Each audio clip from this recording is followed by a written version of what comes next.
তো তোমাদের যাদের স্বপ্ন রয়েছে কেন্দ্রীয় বাহিনীতে যোগদান করা, কেন্দ্রীয় বাহিনীতে সিলেক্ট হওয়া, তো তাদের জন্য কিন্তু একটি সুবর্ণ সুযোগ রয়েছে। তোমাদের কিন্তু এখানে কেন্দ্রীয় বাহিনীতে 40,000 পদে কিন্তু কনস্টেবল নিয়োগ করা হচ্ছে। তোমরা কিন্তু এখানে ছেলে এবং মেয়ে উভয়ই তোমরা কিন্তু এই 40,000 পোস্টের জন্য আবেদন করতে পারবে। তোমাদের কিন্তু এখানে আবেদন অলরেডি স্টার্ট হয়ে গেছে। আবেদনের যে ডেট রয়েছে সেটি কিন্তু একদম খুবই সংকীর্ণ, তোমাদের কিন্তু টাইম রয়েছে আবেদনের জন্য। তো তোমরা কিন্তু এখানে সকলেই আবেদন করতে পারবে। তোমাদের যে সিলেকশন করানো হবে, তোমাদের কিন্তু প্রথমে এখানে রিটেন এক্সাম নেওয়া হবে। তো কম্পিউটার বেসড টেস্টের পর তোমাদের কিন্তু এখানে মাঠ এবং মেডিকেল তোমাদের করানো হবে। মাঠ এবং মেডিকেল পাস করার পর তোমাদের কিন্তু এখানে ফাইনাল জয়নিং দিয়ে দেওয়া হবে। তো তোমাদের কিন্তু এখানে আবেদন করতে গেলে যে শিক্ষাগত যোগ্যতা সেটি চাওয়া হয়েছে সিম্পলি মাধ্যমিক পাস করা থাকলে তোমরা কিন্তু এখানে আবেদন করতে পারবে।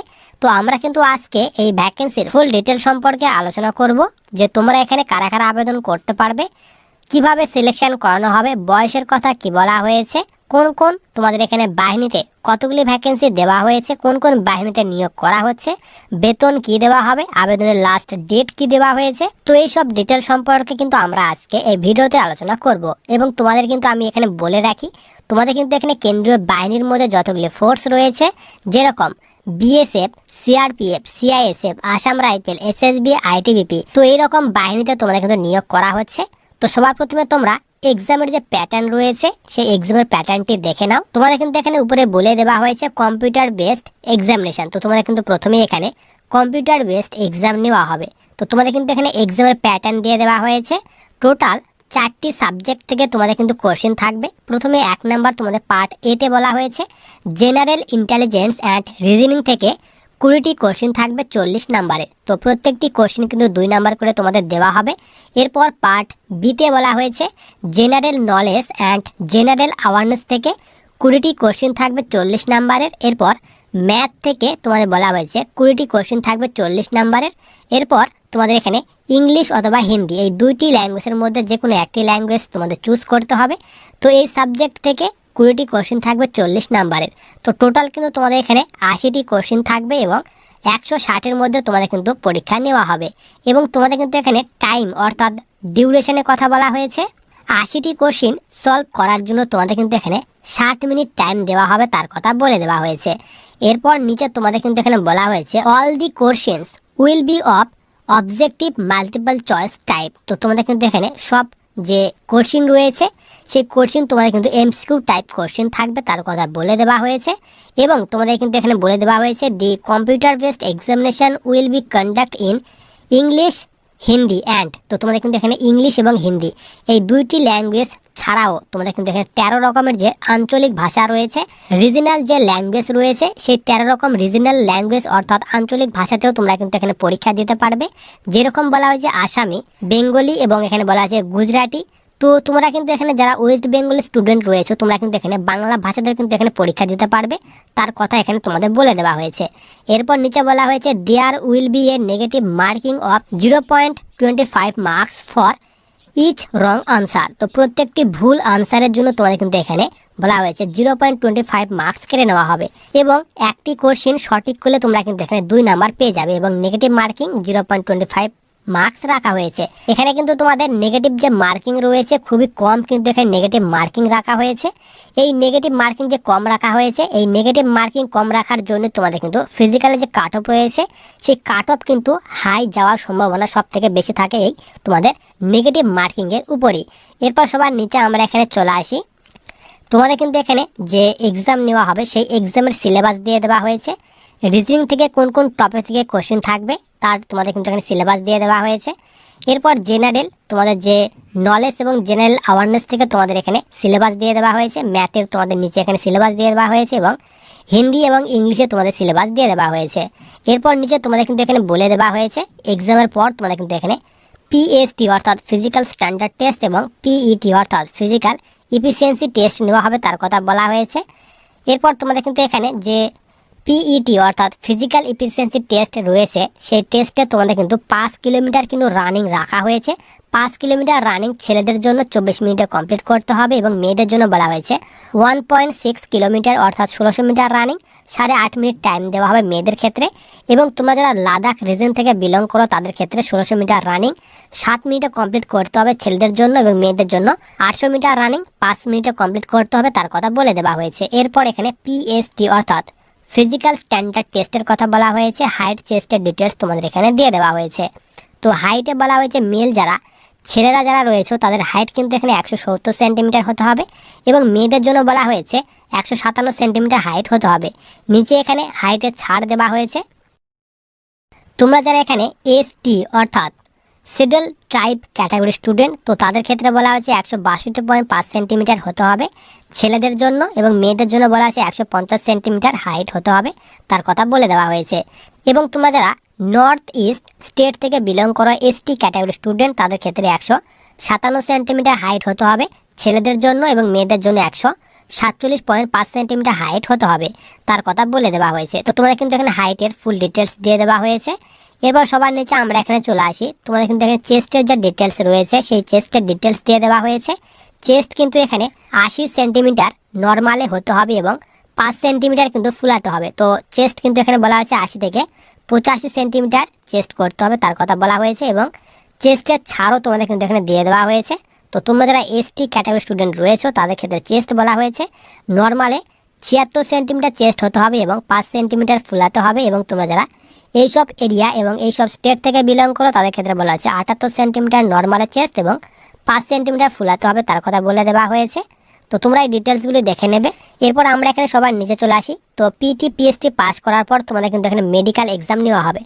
মেডিকেল এবং তোমাদের যে ডকুমেন্টস ভেরিফিকেশান তার ডিটেলস দিয়ে দেওয়া হয়েছে। তো পিটি পিএসটি যেদিন তোমাদের মাঠ থাকবে, তো মাঠ কমপ্লিট করার পরই তোমাদের কিন্তু মেডিকেল নেওয়া হবে। মাঠ এবং মেডিকেল তোমাদের কিন্তু একদিনেই নেওয়া হবে এবং ডকুমেন্ট যে ভেরিফিকেশান সেটা কিন্তু তোমাদের একবারে সব একদিনে কিন্তু তোমাদের করা হবে। এখানে কিন্তু তোমাদের যে ডকুমেন্টসগুলি প্রয়োজন হবে, তোমাদের যে ডকুমেন্টস চেক করার সময় যে ডকুমেন্টসগুলি চেক করা হবে সেই ডকুমেন্টসের কথা বলে দেওয়া হয়েছে। প্রথমে তোমাদের কিন্তু এখানে মাধ্যমিকের যে তোমাদের সার্টিফিকেট রয়েছে, মাধ্যমিক পাস করেছো সেই সার্টিফিকেট কিন্তু অবশ্যই তোমরা নিয়ে যাবে, সেটা কিন্তু তোমার চেক করা হবে। এরপর ডমিসাইল সার্টিফিকেট, এরপর নিচে বলা হয়েছে তোমাদের যাদের এনসিসি সার্টিফিকেট রয়েছে ফর্ম আবেদন করার সময় তোমরা যারা এনসিসিতে টিক করেছো তো তাদের কিন্তু অবশ্যই এনসিসি সার্টিফিকেট কিন্তু তোমাদের চেক করা হবে, তার কথা তোমাদের কিন্তু এখানে তোমাদের বলে দেওয়া হয়েছে। এবং কাস্ট যে সার্টিফিকেট রয়েছে সেই কাস্ট সার্টিফিকেট কিন্তু সেন্ট্রাল ফরম্যাটে কিন্তু কাস্ট সার্টিফিকেট নিয়ে যেতে হবে। ফরম্যাটগুলো তোমাদের কিন্তু এখানে দিয়ে দেওয়া হয়েছে অ্যানেক্স 6, 7 এবং 8-এ তোমাদের কিন্তু সেন্ট্রাল ফরম্যাটে যে কাস্ট সার্টিফিকেট রয়েছে সেই ফরম্যাট তোমাদের কিন্তু দিয়ে দেওয়া হয়েছে। সেই ফরম্যাটে তোমাদের কিন্তু এসসি এসটি যে কাস্ট সার্টিফিকেট রয়েছে সেটি কিন্তু তোমাদের বের করে নিয়ে যেতে হবে। এরপর সবার নিচে আমরা এখানে চলে আসি। তোমাদের কিন্তু এখানে যে মুড অফ সিলেকশন কীভাবে সিলেকশন করানো হবে, তো প্রথমে তোমাদের কিন্তু এখানে সিবিই অর্থাৎ কম্পিউটার বেসড এক্সাম নেওয়া হবে। তারপর এক্সামে পাস করলে তোমাদের কিন্তু পিটি পিএসটি এবং মেডিকেল করানো হবে। পিটি পিএসটি এবং মেডিকেল কিন্তু একদিনেই হবে এবং ডকুমেন্ট যে ভেরিফিকেশান রয়েছে সেগুলি কিন্তু সব একদিনেই করানো হবে। তারপর তোমাদের কিন্তু ফাইনাল মেরিট প্রকাশিত করা হবে এবং তোমাদের কিন্তু এখানে মিনিমাম যে কোয়ালিফাইং মার্কস রয়েছে এক্সামের সেই কোয়ালিফাইং মার্কস দিয়ে দেওয়া হয়েছে।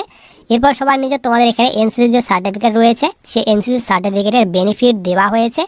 তোমাদের যদি এনসিসি এ সার্টিফিকেট থেকে থাকে তো এক্সামের টোটাল নাম্বারের 2% বোনাস মার্কস পেয়ে যাবে এবং এনসিসি বি সার্টিফিকেট থাকলে তোমরা কিন্তু 3% বোনাস মার্কস পাবে এবং এনসিসি সি সার্টিফিকেট থাকলে তোমরা কিন্তু 5% বোনাস মার্কস পেয়ে যাবে। তোমাদের ওভারঅল যে নাম্বার রয়েছে যতর মধ্যে পরীক্ষা হচ্ছে তার কিন্তু 5% নাম্বার তোমরা কিন্তু বোনাস পেয়ে যাবে। এরপর সবার নিচে তোমাদের এখানে পোস্টের ডিটেলস দিয়ে দেওয়া হয়েছে যে তোমাদের এখানে কোন কোন বাহিনীতে নিয়োগ করা হচ্ছে। তোমাদের এখানে প্রথমে বলা আছে BSF, CISF, CRPF, SSB, ITBP, Assam rifle, NCB এবং এসএসএফ। তো এই 8টি বাহিনীতে তোমাদের কিন্তু নিয়োগ করা হচ্ছে। আবেদন কিন্তু অলরেডি স্টার্ট হয়ে গেছে। আবেদনের টাইম কিন্তু খুবই সংকীর্ণ রয়েছে। মোট কিন্তু তোমরা এখানে ধরে নাও টোটাল কিন্তু তোমাদের এখানে 1 সপ্তাহ হাতে তোমাদের টাইম রয়েছে এখানে আবেদন করার জন্য। আবেদন করতে গেলে সিম্পলি মাধ্যমিক পাস চাওয়া হয়েছে, ছেলে এবং মেয়ে উভয়ই তোমরা কিন্তু এখানে আবেদন করতে পারবে। এইবার আসি তোমাদের এখানে আবেদন করতে গেলে যে ইম্পর্টেন্ট ডেট, আবেদনে তোমাদের লাস্ট ডেট কি দেওয়া হয়েছে। তো দেখো তোমাদের কিন্তু এখানে ইম্পর্টেন্ট ডেটগুলি দিয়ে দেওয়া হয়েছে। নোটিশে তোমাদের কিন্তু এখানে বলা হয়েছে constable GD in central arm police forces CAPFs and SSF, rifleman GD in Assam rifle and সিপয় in narcotics control bureau examination 2025। এরপর নিচে তোমাদের কিন্তু এখানে ইম্পর্টেন্ট ডেট বলা হয়েছে। আবেদন কিন্তু তোমাদের অলরেডি স্টার্ট হয়ে গেছে 5 সেপ্টেম্বর থেকে, এবং তোমরা কিন্তু এখানে অক্টোবর মাসের 14 তারিখ পর্যন্ত আবেদন করতে পারবে, তার কথা তোমাদের কিন্তু এখানে বলে দেওয়া হয়েছে। এবং তোমাদের যে এক্সাম যেটি নেওয়া হবে টেন্টেটিভ, তোমাদের কিন্তু এক্সামের ডেট দেওয়া হয়েছে জানুয়ারি এবং ফেব্রুয়ারিতে তোমাদের কিন্তু এক্সাম নেওয়া হবে, তার কথা বলে দেওয়া হয়েছে। এরপর সবার নিচে আমরা এখানে চলে আসি, তোমাদের কিন্তু এখানে যে স্যালারি রয়েছে সেই স্যালারির কথা বলা হয়েছে। তো এখানে বলা হয়েছে এনসিবি, যে এনসিবি পোস্ট রয়েছে এই পোস্টের জন্য তোমাদের যে বেতন রয়েছে লেভেল 1 অনুযায়ী বেতন দেওয়া হবে। 18,000 থেকে বেতন স্টার্ট হবে এবং 56,900 টাকা পর্যন্ত প্রতি মাসে বেতন দেওয়া হবে। এই পোস্টটি ছাড়া বাকি যে পোস্টগুলি রয়েছে সেই পোস্টগুলির ক্ষেত্রে তোমাদের কিন্তু এখানে লেভেল 3 অনুযায়ী বেতন দেওয়া হবে। 21,700 থেকে বেতন স্টার্ট হবে এবং 69,100 টাকা পর্যন্ত প্রতি মাসে বেতন দেওয়া হবে। তোমাদের যে বেসিক যে পে রয়েছে 21,700, এই যে পেটি তোমাদের কিন্তু আদার্স যে অ্যালাউন্সগুলো রয়েছে সেই আদার্স অ্যালাউন্স কিন্তু তোমাদের যোগ হবে। যোগ হয়ে তোমরা কিন্তু ট্রেনিং অবস্থায় তোমরা ধরে নাও এখানে 30,000 থেকে 35,000 টাকা পর্যন্ত কিংবা 40 থেকে 42,000 টাকা পর্যন্ত প্রতি মাসে তোমরা কিন্তু স্যালারি পাবে। এরপর তোমাদের কিন্তু এখানে ভ্যাকেন্সি ডিটেলসগুলো দিয়ে দেওয়া হয়েছে। টোটাল কিন্তু তোমাদের এখানে 39,481টি টোটাল ভ্যাকেন্সি দেওয়া হয়েছে। তোমাদের কিন্তু ভ্যাকেন্সিটা বাড়ার সম্ভাবনা রয়েছে। এই ভ্যাকেন্সিটি বেড়ে তোমরা ধরে নাও এই ভ্যাকেন্সিটি বেড়ে তোমাদের কিন্তু 45,000 থেকে 46,000 ভ্যাকেন্সি হওয়ার কিন্তু সম্ভাবনা রয়েছে। তোমাদের নিচে কিন্তু এখানে বলেই দেওয়া হয়েছে তোমাদের কিন্তু এই ভ্যাকেন্সিটি টেন্টেটিভ একটি কিন্তু ভ্যাকেন্সি দেওয়া হয়েছে, ভ্যাকেন্সি ইনক্রিজ হওয়ার কিন্তু সম্ভাবনা রয়েছে তোমাদের।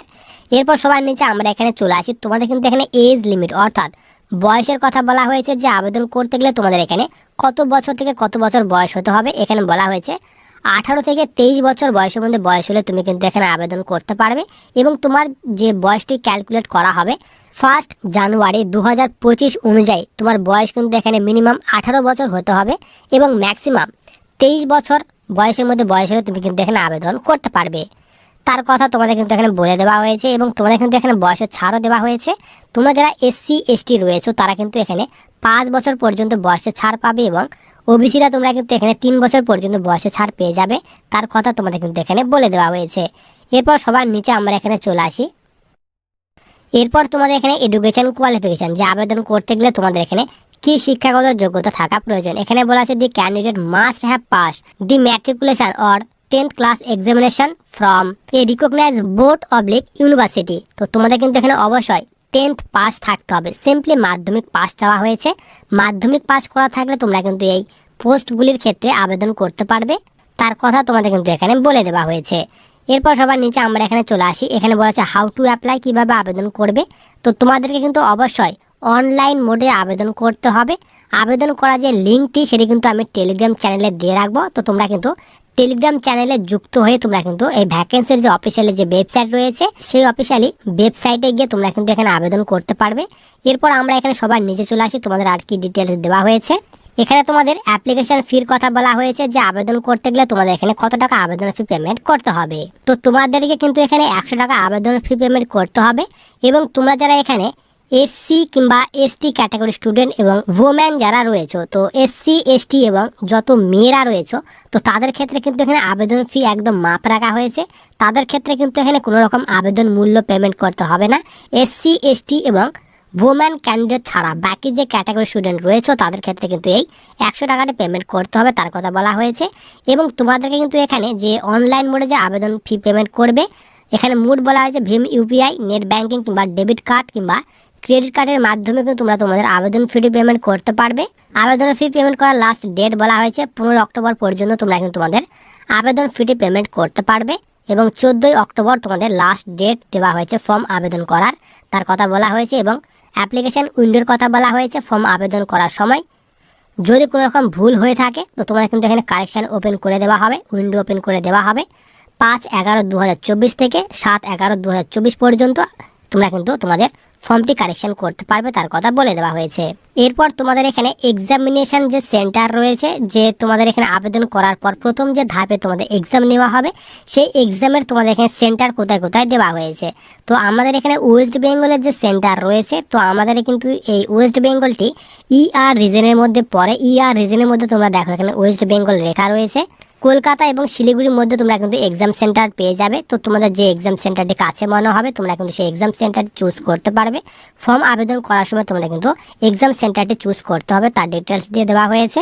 তো আবেদন কিন্তু চলছে। তোমরা যারা ভ্যাকেন্সিতে আবেদন করার জন্য এলিজিবল রয়েছে তারা কিন্তু অবশ্যই আবেদন করতে পারবে। তো আবেদনের লিঙ্কটি কিন্তু আমি টেলিগ্রাম চ্যানেলে দিয়ে রাখবো। তো তোমরা যদি কেউ চ্যানেলে প্রথম হয়ে থাকো তাহলে অবশ্যই চ্যানেলটিকে সাবস্ক্রাইব করে পাশে থাকা বেল আইকনটিতে ক্লিক করে অল নোটিফিকেশনটি অন করে রাখো ভবিষ্যতে আসা বিভিন্ন ধরনের চাকরি নোটিফিকেশনগুলি পাওয়ার